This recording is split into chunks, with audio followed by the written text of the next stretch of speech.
여러분 안녕하세요. 불교 강사 고성기입니다. 오늘은 질문에 대해서 말씀을 드리려고 합니다. 이런 질문을 하신 분이 계셨습니다.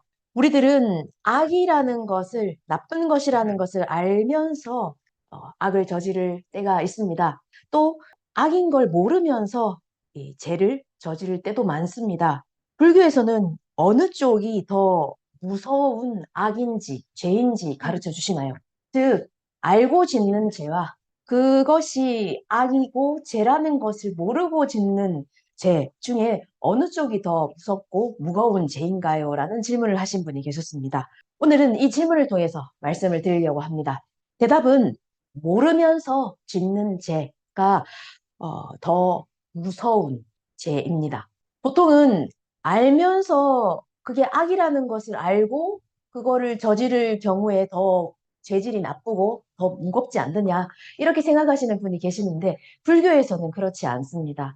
불교에서는 모르고 짓는 죄가 더 무섭고 무겁다고 말씀을 하십니다. 석가모니 부처님께서는 왜 그런지에 대해서 말씀을 드리겠습니다. 예를 하나 들자면 결핵 환자가 있습니다. 이 결핵 환자는 자기가 결핵에 걸렸고 그리고 내가 그 균을 가지고 있다는 것을 알고 있습니다. 그렇기 때문에 만약에 밖에 나갈 때 조심을 하겠죠. 기침을 하거나 할 때는 뭐 마스크를 한다든지 손수건을 가리고 남들에게 피해를 주지 않기 위해서 조심을 합니다. 그렇기 때문에 내가 결핵의 환자이고 그 균을 남에게 피해를 줄 수 있는 이 균을 가지고 있다는 것을 자각하고 있으면 조심을 합니다. 조심을 했는데도 만약에 외출을 했을 때 마스크 아니면 손수건을 잊어버려서 할 수 없어서 밖에서 뭐 기침을 하거나 했을 때는 조심을 하죠. 그리고 다음은 꼭 그런 두 번 다시 잊지 않도록 잘 챙깁니다. 이와 같이 알고 저지르는 죄는 일시적이고 또 부분적입니다. 하지만 만약에 결핵에 걸린 이 사람이 내가 결핵에 걸렸고 그리고 내가 그런 남들에게 피해를 줄 수 있는 옮길 수 있는 이 균을 가지고 있다는 것을 모른다면 어떻게 될까요? 밖에 나가서도 아무 데서나 기침을 하거나 하겠죠. 그리고 뭐 마스크를 한다든지 손수건으로 가린다든지 조심을 하지 않습니다. 어디든지 기침을 하고 다니면서 막 균을 퍼뜨리기 때문에 이것은 광범위한 범위에서 이 균을 퍼뜨리고 다니면서 또 그 기침을 하는 것은 계속적으로 기침을 하겠죠. 이와 마찬가지로 내가 저지르고 있는 이 죄가 죄고 악이라는 것을 모를 경우에는 이 죄가 광범위하고 또 계속적으로 지속적으로 이 죄를 저지르게 됩니다. 결과 모르고 짓는 죄가 훨씬 더 무섭고 무겁다라고 석가께서는 말씀을 하십니다. 어느 날 석가의 제자인 아난존자가 석가모니 부처님께 질문을 합니다. 석가모니 부처님, 모르고 짓는 죄와 그리고 알면서 짓는 죄, 이 어느 쪽이 더 무섭습니까? 무거운 죄일까요? 라고 질문을 합니다. 그 질문을 받으셨을 때 석가께서는 이렇게 말씀을 하십니다. 아난, 너는 만약에 그 화롯불에 부지깽이가 있죠. 이 화롯불에 부지깽이가 있습니다. 부지깽이라고 해도 잘 모르시는 분은 뭐라고 해야 되나요? 이 숯집게라고 해야 되나요? 이 숯집게를 사용을 해서 숯을 이렇게 집다 보면은 이 집게의 끝부분이 아주 뜨거워지죠. 이 뜨거워진다는 것을 보면 알 수 있는 것, 그렇지 않은 것이 있습니다. 잡아봐야 아는 것이 있죠.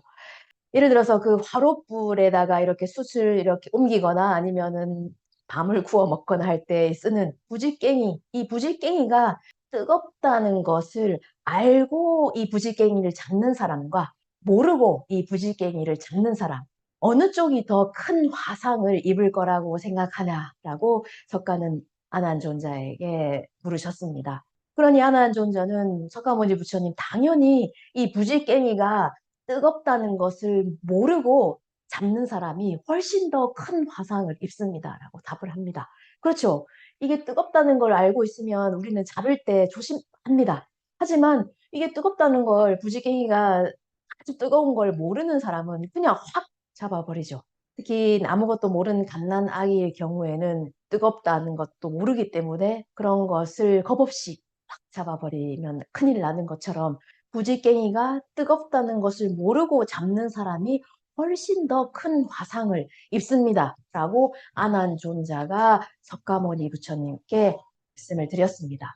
그와 마찬가지로 사람이 알고 이 죄를 짓는 것과 모르고 죄를 지을 때는 모르고 죄를 지을 때가 훨씬 더 무섭고 무겁습니다. 왜냐하면 내가 짓고 있는 죄가 악이고 죄라는 것을 모르기 때문에 죄를 계속해서 짓게 됩니다.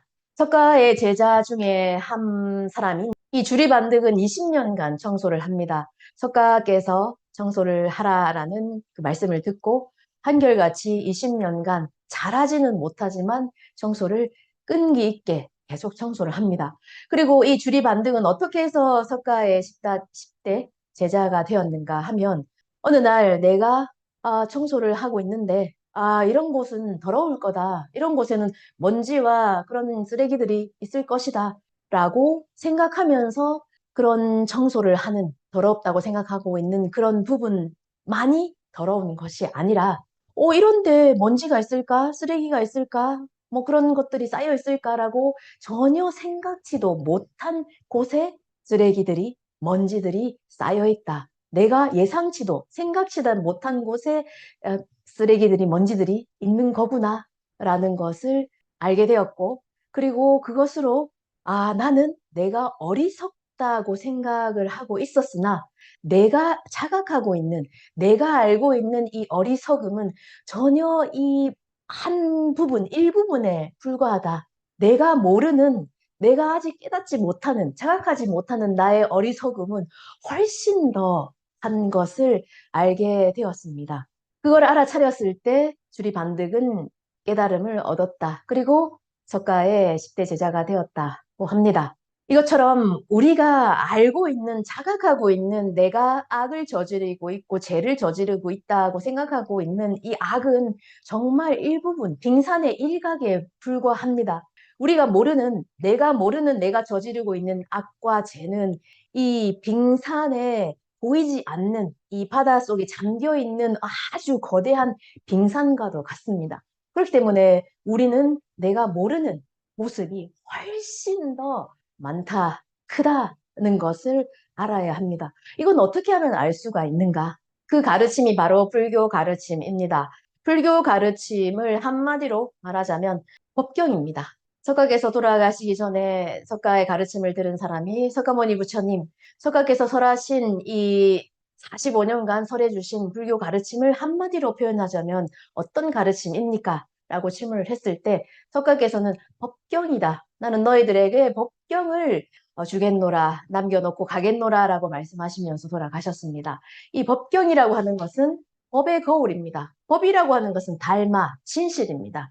진실의 모습을 비춰줘서 보여주는, 우리의 진실의 모습을 비춰서 보여주는 것이 바로 이 불교 가르침, 법경입니다.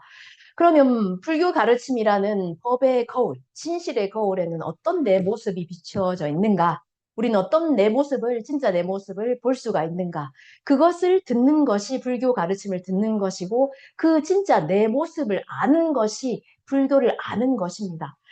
불교를 공부한다, 불교를 공부한다, 불교 가르침을 듣고 있다고는 하나, 진짜 내 모습을 모른다면 그 사람은 불교를 모르는 사람입니다. 석가께서 가르쳐 주신 가르침, 불교 가르침은 법경, 우리의, 나 자신의 진실된 모습, 내가 자각하고 있지 못하는, 알지 못하는 그 빙산의 그 바다에 잠긴 거대한 그 진실된 모습을 보여주시는 것이 불교 가르침입니다.